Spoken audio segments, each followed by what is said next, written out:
अस्सलाम वालेकुम स्टूडेंट्स। आज जो है वो हम स्टार्ट करेंगे टॉपिक एटॉमिक मास से। एटॉमिक मास क्या है? The average mass of natural mixture of isotope of an element is known as atomic mass. Mean किसी भी एलिमेंट के इस दुनिया में जितने भी एटम्स पाए जाते हैं और जितनी भी तरह के एटम्स पाए जाते हैं उन तमाम एटम्स का अपना अपना मास होता है। और जब उन तमाम एटम के मासेस का हम एक average mass according to their occurrence, उनकी मौजूदगी के लिहाज से उनके एटॉमिक मासेस को हम उनके मास नंबर्स को हम कंसीडर करते हैं, तो जो रिज़ल्ट हमारे पास आता है वो एटॉमिक मास कहलाता है। ये आपको इतनी आसानी से समझ में आएगा नहीं, तो इसके लिए हमने यहाँ पर आपके लिए कुछ एग्जाम्पल्स बनाई हैं। जैसे कि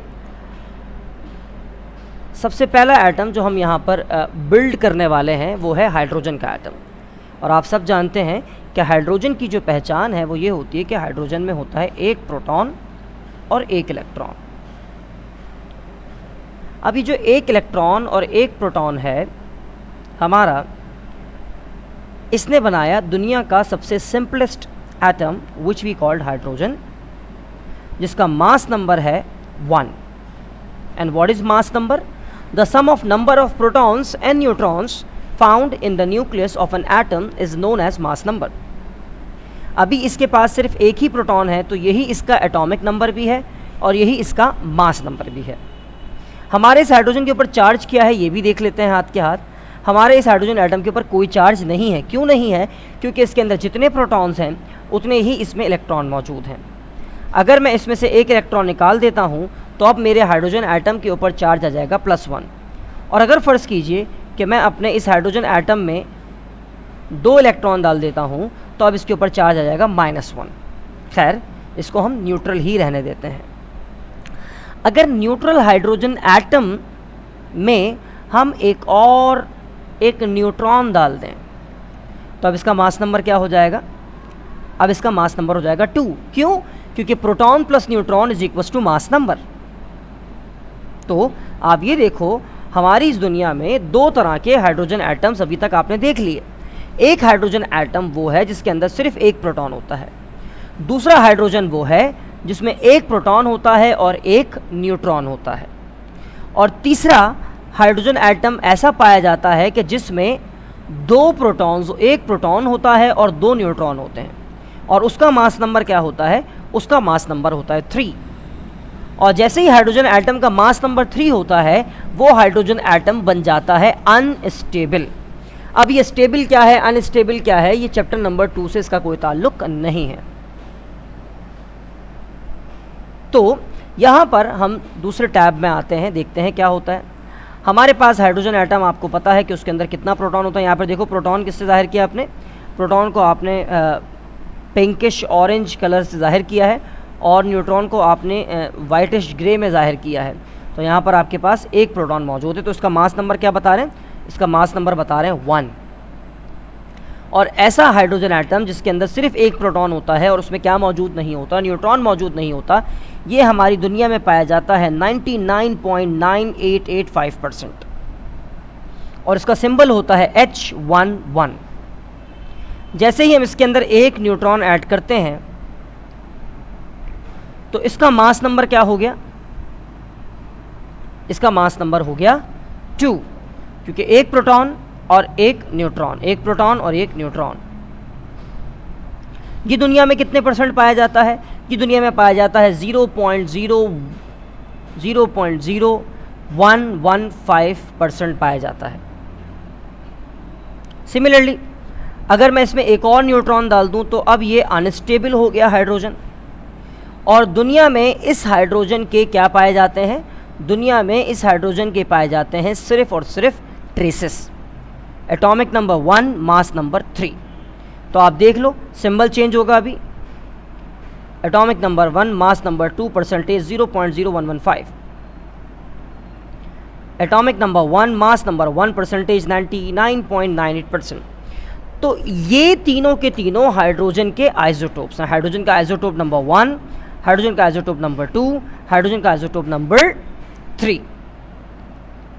अब आप खुद बताइए, क्या मैं हाइड्रोजन का एटॉमिक मास 3 रिप्रेजेंट करूं, एक्सप्रेस करूं, सेलेक्ट करूं, या हाइड्रोजन का आइसोटोप, हाइड्रोजन के मास नंबर 2 वाले आइसोटोप के मास को मैं एटॉमिक मास कह दूं, या उस हाइड्रोजन के मास को मैं कहूं जो सबसे ज़्यादा पाया जाता है।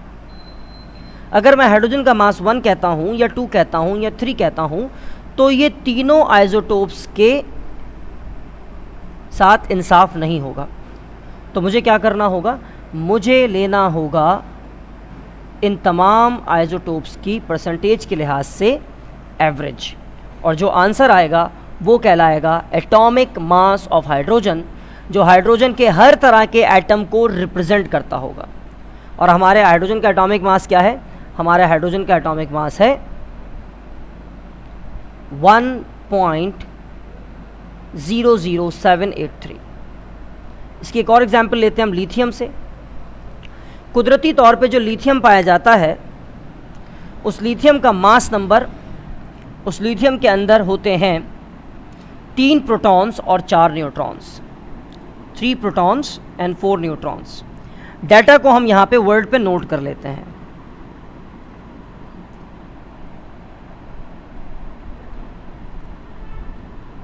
लिथियम,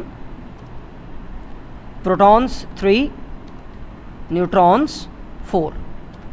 और इस तरह के लिथियम की परसेंटेज कितनी है, 92.41%। और यहाँ पर हम ये भी लिख देते हैं कि परसेंटेज है 92.41%। ठीक है। अब आते हैं इसके अंदर एक न्यूट्रॉन और ऐड करते हैं। जैसे ही एक न्यूट्रॉन और गया, ये अनस्टेबल हो गया, इसका मास नंबर 8 हो गया, सिंबल क्या हो गया, Li38। लेकिन इस वाले आइसोटोप को हम क्यों सेलेक्ट नहीं करेंगे, क्योंकि दुनिया में ये पाया ही नहीं जाता, यानी कि 0% है।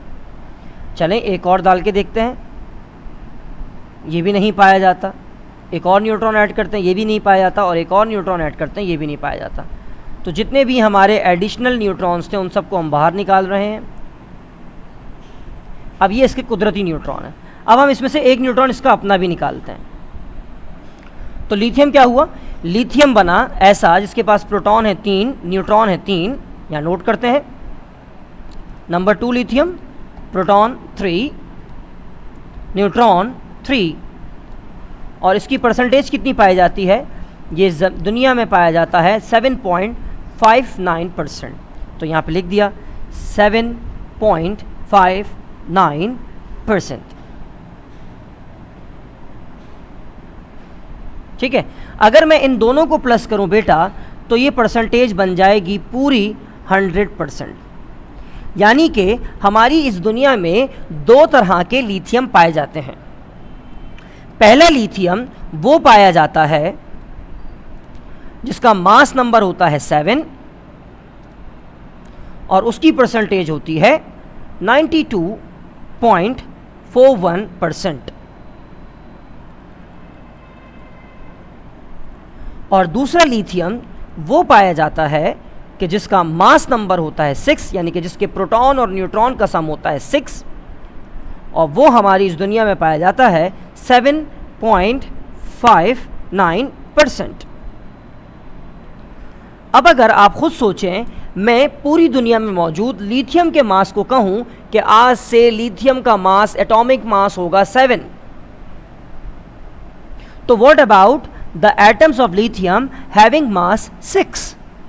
और अगर मैं ये कहूं कि आज से पूरी दुनिया में लिथियम का जो मास है वो माना जाएगा 6, तो फिर उन लिथियम के आइसोटोप्स का क्या होगा जिनका मास कितना है, 7 है। तो इसके लिए मैं क्या करता हूं, इसके लिए हम ये करते हैं कि जिसका मास 7 है उसको उसकी परसेंटेज से मल्टीप्लाई करवा दिया जाए। यहां हम ओपन कर लेते हैं calculator. Here we have the calculator. तो अब हम क्या करेंगे, लिथियम का मास है हमारे पास 7, उस 7 को हम मल्टीप्लाई करवाएंगे किससे, 92.41% से। तो हमारे पास क्या आंसर आया, हमारे पास आंसर आया 6.4687 6.4687 यानी कि हम लिथियम का वो आइसोटोप जिसका मास 7 है वो पूरा 7 नहीं लेंगे बल्कि उस 7 का लेंगे 92%, दैट इज 6.4687, और वो लिथियम का एटम जिसका मास 6 है उसको हम मल्टीप्लाई करवाएंगे उसकी परसेंटेज से, दैट इज 7.59%। तो हमारे पास आंसर क्या आया? हमारे पास आंसर आया 0.4554।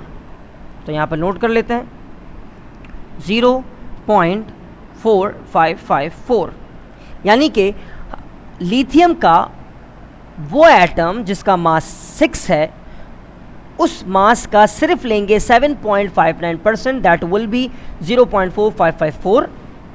और अब हम इन दोनों मासेस को कर लेंगे सम, और जब हम इन दोनों मासेस को सम कर लेंगे तो जो वैल्यू आएगी वो कहलाएगी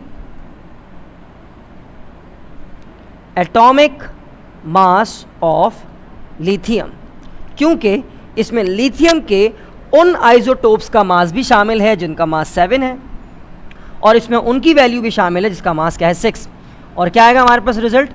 हमारे पास रिजल्ट आएगा 6.4687 प्लस 0.4554 एंड आंसर इज 6.9241। 6.9241। आप अपने केमिस्ट्री के बुक के पेज नंबर 64 पर लिथियम के नीचे जो वैल्यू लिखी हुई देखोगे वो लगभग यही आएगी, और इसका जो यूनिट होता है वो क्या होता है AMU, that is atomic mass unit. I hope कि आपको समझ में आया होगा।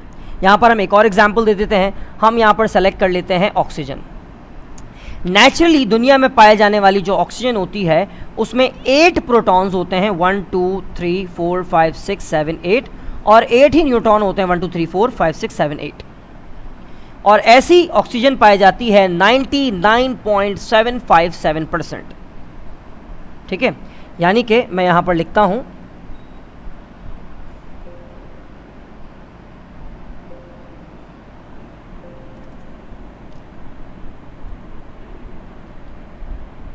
ऑक्सीजन, प्रोटॉन 8, न्यूट्रॉन 8,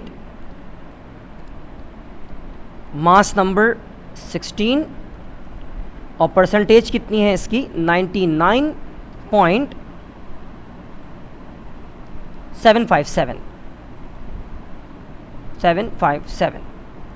ठीक है, लेट्स सी कोई और इसका आइसोटोप है कि नहीं है। हम इसमें एक प्रोटॉन डाल देते हैं। हाँ भाई, ऐसा ऑक्सीजन जिसका मास नंबर 17 होता है वो दुनिया में पाया जाता है 0.038%। तो यहाँ हम लिख देते हैं कितना परसेंट है 0.038%। यहाँ पे भी परसेंटेज का साइन लगा देते हैं। अब आते हैं क्या था इसकी कॉम्पोजिशन क्या है। ऑक्सीजन कोई भी चीज़ होती है उसमें 8 प्रोटॉन्स होते हैं, न्यूट्रॉन इसमें एक ज़्यादा है यानी कि 9 है, तो इसका मास नंबर क्या हो गया इसका मास नंबर कहलाएगा 17। अगर इन दोनों को मैं प्लस कर लेता हूं यानी कि 99.757 प्लस 0.038, तो मेरे पास आंसर कितना आया 99.795। अभी भी एक आध आइसोटोप रहता है, जब तक 100% नहीं हो जाता तब तक सारे आइसोटोप्स ख़त्म नहीं होते। तो लेट्स सी, एक और हमने बढ़ा दिया, तो ये कौन सा ऑक्सीजन हो गया, ये ऑक्सीजन हो गया 18 जिसकी परसेंटेज है 0.205। यहाँ हम लिख देते हैं परसेंटेज है 0.205%। ऑक्सीजन होने के लिए प्रोटॉन 8 ही चाहिए होते हैं, यहाँ पर न्यूट्रॉन बढ़ गए और न्यूट्रॉन कितने हो गए 10 हो गए, तो इसका मास नंबर जो है वो हमारे पास हो गया है बढ़कर 18। और अब इस परसेंटेज को हम प्लस कर लेते हैं इस कैलकुलेटर में। 0.205 और रिज़ल्ट देखते हैं कितना आया, 100%। यानी कि अब ऑक्सीजन का दुनिया में कोई और आइसोटोप नहीं हो सकता। चेक कर लेते हैं, एक और न्यूट्रॉन बढ़ाया, अनस्टेबल हो गया, लेकिन ऐसा कोई आइसोटोप नहीं पाया जाता। एक और न्यूट्रॉन बढ़ा लो, मास 20 हो गया, लेकिन ऐसा भी कोई आइसोटोप दुनिया में नहीं पाया जाता। अगर पाया जाता होता तो यहाँ पर उसकी परसेंटेज लिखी हुई आ रही होती। Let's calculate the atomic mass of oxygen, कि ऑक्सीजन का एटॉमिक मास क्या होगा। Clear it. 99.99757 मल्टीप्लाई करवा दो 16 से, कितना आया, 15.96। तो यहाँ पर हम लिख देंगे 15.96। दूसरी वैल्यू चेक करते हैं क्या आया है, 0.038%, 17 multiply by 0.038% and result is 0.00646, 0.00646। Next हमारे पास क्या है, 18 मल्टीप्लाई बाय 0.205%, 0.0369, 0.0369 एंटर। अब हम तमाम वैल्यूज़ को प्लस कर लेंगे तो हमारे पास क्या आ जाएगा, हमारे पास आ जाएगा एटॉमिक मास ऑफ ऑक्सीजन। और वो एटॉमिक मास ऑफ ऑक्सीजन क्या होगा, एटॉमिक मास ऑफ ऑक्सीजन होगा हमारे पास 15.96 प्लस 0.0064 प्लस 0.036 प्लस, तो क्या आया 16.0024 AMU is the atomic mass of oxygen। ठीक है, तो बेटा ये तरीका होता है एटॉमिक मास कैलकुलेट करने का किसी भी एलिमेंट का उसके आइसोटोप्स के दिए हुए डाटा के मुताबिक। तो आई होप कि आपको समझ में आया होगा और आपने जो आइसोटोप्स की एटॉमिक मास की डेफिनेशन है वो आपने कॉपी कर लेनी है नोट्स में से, और साथ साथ जो है वो यहाँ पर इन न्यूमेरिकल्स को भी आपने कॉपी कर लेना है अपनी केमिस्ट्री की नोट कॉपी में। सवाल इसका इस तरह से आ जाता है, calculate the atomic mass of the following elements by given data। ये क्वेश्चन है इसका, एग्ज़ाम में आता है अक्सर, 4 मार्क्स के लिए आता है। अब नई स्कीम जो होगी, ये डाटा हो गया ऊपर वाला और ये हो गया इसका सॉल्यूशन। सिमिलरली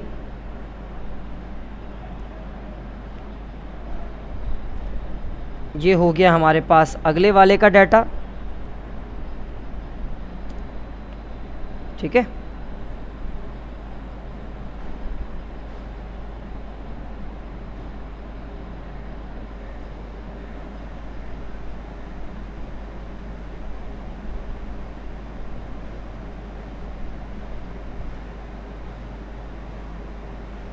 डाटा इस तरह से आता है बेटा। सिर्फ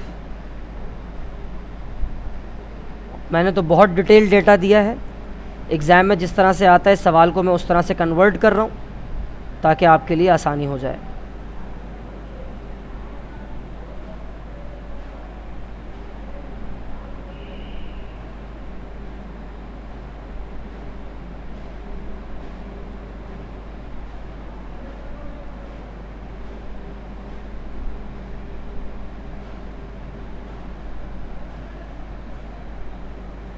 oxygen mass number 18, oxygen mass number 17, mass number 16, ये डाटा हो गया और ये हो गया इसका सॉल्यूशन। आई होप कि आपको आज का लेक्चर समझ में आया होगा। वॉइस की प्रॉब्लम दूर करने की कोशिश की है, लेकिन जब माइक की आप वैल्यू बढ़ाते हो तो उसमें फिर जो शोर है वो बढ़ जाता है, और अगर आपको आवाज़ क्लियर चाहिए, नॉइज़ कम चाहिए, तो फिर आपको उसकी सेटिंग्स में कम करना होगा। आई होप कि आपके लेक्चर समझ में आया होगा। कोई सवाल हो तो आप कमेंट सेक्शन में पूछ सकते हैं। आपके कमेंट्स पूरी दुनिया पढ़ती है, जिससे अंदाज़ा होता है कि आप किस सोच के मालिक हैं। सिमिलरली ऑनलाइन क्लासेस जब होंगी तो आप उसमें भी आप हमसे पूछ सकते हैं क्वेश्चंस रिगार्डिंग द टॉपिक। अल्लाह हाफ़िज़।